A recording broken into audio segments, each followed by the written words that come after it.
Oh, welcome back, familia. Honestly, I don't know how long this video is going to be because I think I talked about it in another video. And by the way, I'm also running around still, dropping off equipment, and we're supposed to be hitting the road tonight, hopefully. The crazy part about all of this is I don't know. Obviously, we're here at McDonald's. I ordered the double bacon Cajun, ranch McCrispy, deluxe, hopefully. And I'm really hoping. Look, I even ordered extra Cajun ranch sauce. So this is our second time trying this out. Someone's throwing away trash over here. So this is our second time. By the way, I got brisket hair all over me. I'm still trying to let the AC cool me down. This is my second time trying this. The first time that we got this, it was perhaps the worst sandwich that I had ever seen in my life from Ronald. I was very disappointed in Ronald that day. I mean, other reasons too, but for that particular day, very disappointed. It was the oldest chicken. And by the way, I went right as lunch started. I was like, you know what? Maybe if I go right as lunch starts, boom, baby, it's going to be fresh to death. No. It looks like it was a carryover from the night before. Something, then they refried it. It was just dry as hell. It had maybe a half ounce of sauce.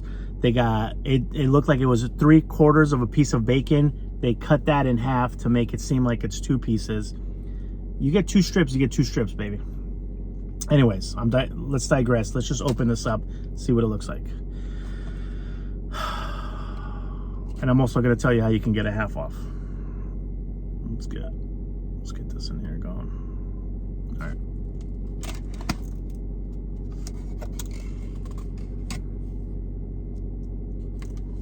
Okay. I do see some extra sauce. Bun is cold. I thought they started steaming these. Okay, so that's some decent sauce. Great. It looks like we got... Let's see. I'm going to try to help them out. This should really be a paid job here. Okay, so not bad.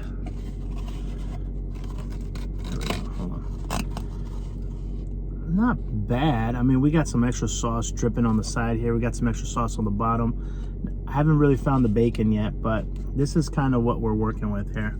I don't know if you guys can see. We got sauce everywhere. Okay, take 2. We're just going to take a bite. It looks like they did the same thing. They got 1 piece of bacon cut in 2 to make it... See how it's cut? Let's just dive in.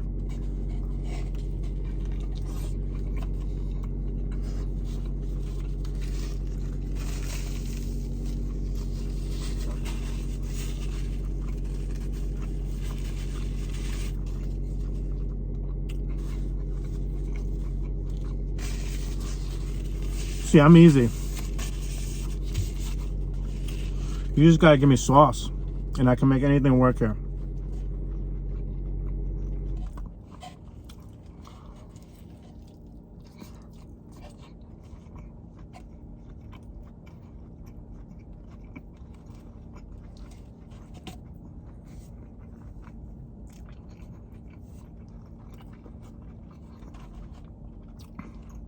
See what I mean? They cut into this to make it seem like it's 2 slices. Let me get my 2 strips.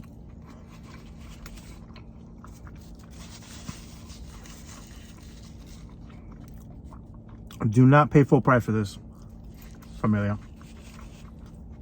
Although the sauce is good, I'd probably add some bacon in there too. The sauce is pretty good, but it's nothing to write home about, though.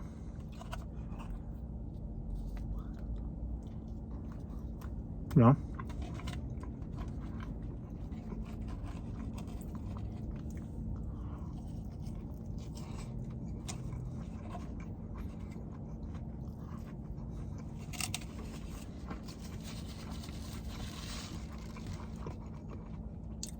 And I would wish, for the love of God, that they would use real lettuce, not the shredded kind.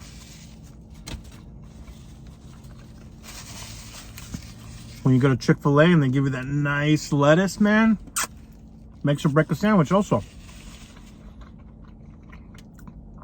So you're going to go on the McDonald's app. You're going to go on the rewards app. Hopefully you have it in your area. There's a 50% off McCrispy chicken sandwich code or deal that you can use. You want to try this? Use the 50% off. Which, funny enough, the half off price is probably where this sandwich should be.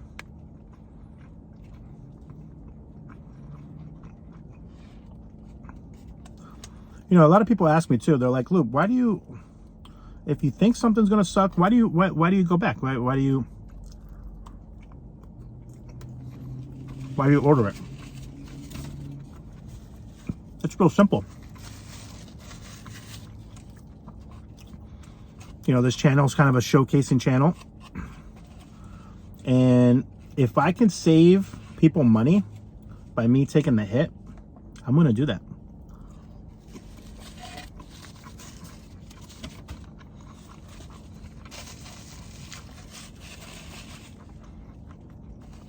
So you're going to use the app. You're going to use the 50% off. Now, the last time we got this, it was unedible. You couldn't eat it.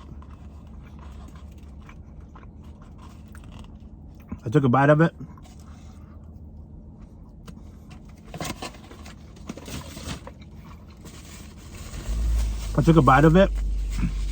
And I was already past. I was already passed on the road. Point of zero return, baby. Couldn't come back. And that's what really got me. So I was like, oh, is it my fault? Sure, but had to get to a meeting.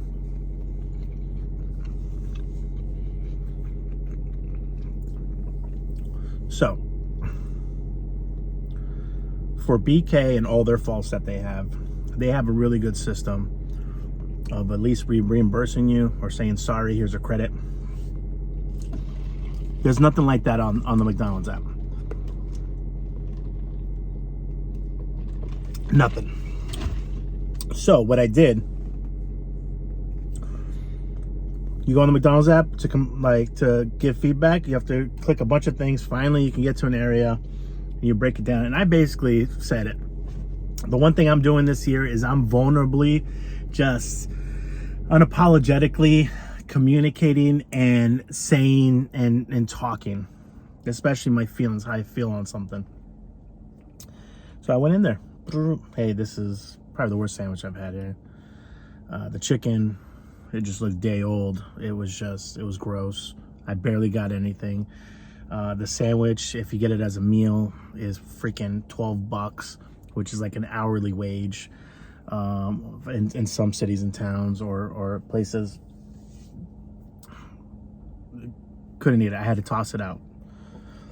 I had a couple French fries. Even the French fries were off too. I was like, damn, all right, at least the soda. So I had the soda. I had a soda of that lunch. You get this auto reply that is very corporate generic. Fine. Then you get another one, very corporate generic. And then you finally hear from the general manager from that location. And when I tell you, it is the most generic corporate-y talk email that you ever receive.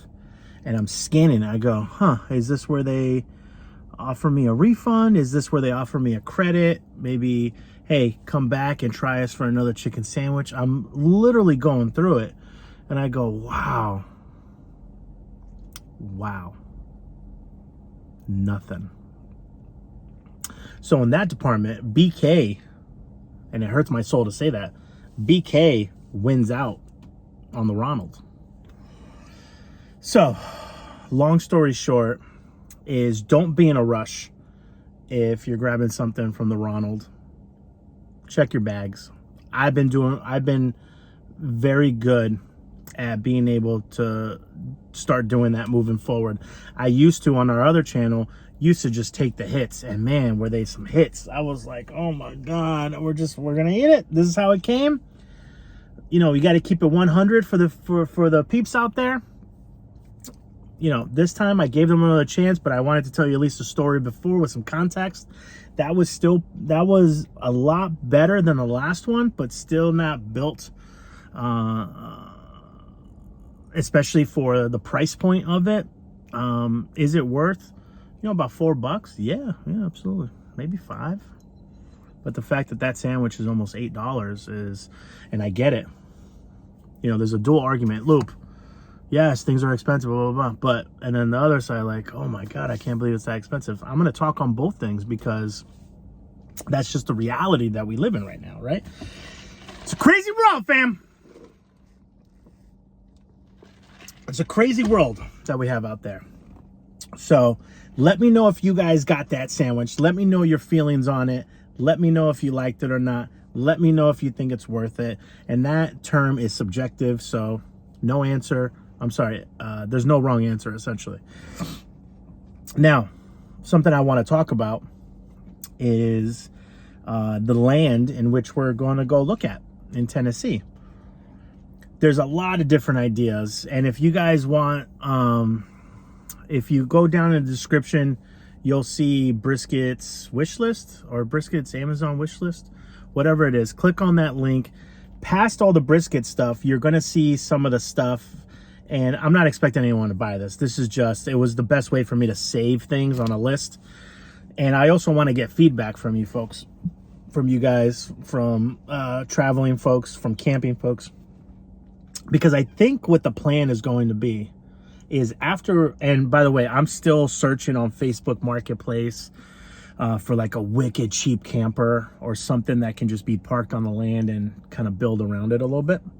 But when we go back, I'm only going to be in Tennessee for like a couple days, and then I got to come back to Rhode Island. But in the fall time, in the winter time, we're going to be going down to Tennessee, hopefully for like 2 to 4 weeks, maybe. And then I got to come back home. And then funny enough, then we might be coming back down. But I always have to come back to Rhode Island to handle, to go to some meetings that need to be face-to-face and to handle paperwork and everything else. So this is why we got a hybrid, because I knew I was going to do a ton of driving. We've already put 20,000 miles on this car since August. Good thing we didn't lease, because in a lease, I would already be at 2 years, and it's barely been, 6 months, 8 months, 9 months? No, it's been 9 months.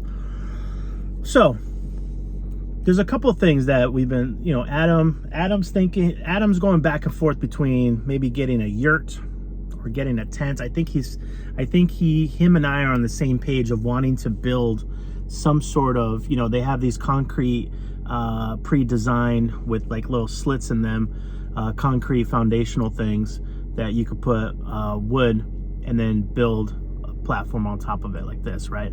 So I think we're on the same page of doing that, right? I'm also thinking, and what I mean by tents is getting like a really good expensive one, not expensive, but like a prospector style one that can possibly be in the future income generating, right? Airbnb it out. But there's also one of the things, Adam, if you're watching this, I think, yeah, by the time this uploads, Adam's currently in Costa Rica, by the way, FYI. He wanted to take a little mini trip before meeting me down there. Is that there's some websites out there that cater to people that like to dry camp. So dry RV camping basically means that the place doesn't provide you pumps and water or dumping or anything like that. You have to do that before you get to the campsite. collect everything, and then move out. So it's the less invasive way to have a piece of land and to be able to have visitors or campers or someone rent a space out. But it's also for people that like to camp. So people that want to set up tents, or they want to, you know, for me personally, I'm thinking about doing that with Brisket here in Rhode Island. Sometime this summer, there's a campsite. By the way, the website is called Hi Camp, H-I Camp. And it's usually just on people's property. And it's usually open spaces. So, you know, I want to we do have a camping tent that I personally bought for the Appalachian Trail, which is something I still have on my bucket list, but I just have to find the time to do it. And it's also very logistically tough to bring a dog on the Appalachian Trail, because I think there's 2 national parks where you can't have dogs. So you have to either kennel them or leave them with somebody that you know. It's a whole thing. I looked it up, and it takes about 6 months to do. So you see how my mind goes? Bring it back, Lupe. The land. But I'm also looking at like used or campers that basically need some work done. And I love it. I love a project, and I love putting in the work, and I love you know, going along for the journey of things. And I hope you guys are too, because I think when we go back in October, I kind of want to try out different tent setups. So I kind of want to get a cheap one at like Walmart, right? I think Walmart's brand is Ozark Trails. So I kind of want to get that and try out one of those, and then kind of just slowly upgrade. Like, oh, this sucks, dude. This tent sucks. You can't do this. You can't do that. It leaks and this and that. So I kind of want to go through all that with you guys so that we can learn together. You know, they always tell you to, you know, stay on the land a little bit, right? Learn where the sun comes up, where the sun comes down, and things like that. And also, if you guys want, I just learned about this site the other day. It's called Minuteland, I believe. Minuteland. So what they have, and they're mostly in the Southwest. I think they have them somewhere throughout as well, but most of the land, because it's so cheap, is in the Southwest. And what they do, and maybe I'll do a whole video on just this, is you can go on, and for like $99 or like $200, you have access to this land. It's almost like you're leasing the land. So you can do anything you want on the land as long as it's following like county rules and things like that. But it's yours until you want to sell it again. So you're almost renting this piece of land for $100-$200. And I think that they go by lots of 1,000 square feet, and then they keep some land available between the lots. They send you the coordinates on which land you purchased, right? The rights to use. And you look at their map, and you could see that they bought this big plot of land, and then there's all these like tiny little squares. And then you basically you could camp on it, you can build on it, you can do whatever you want on the land.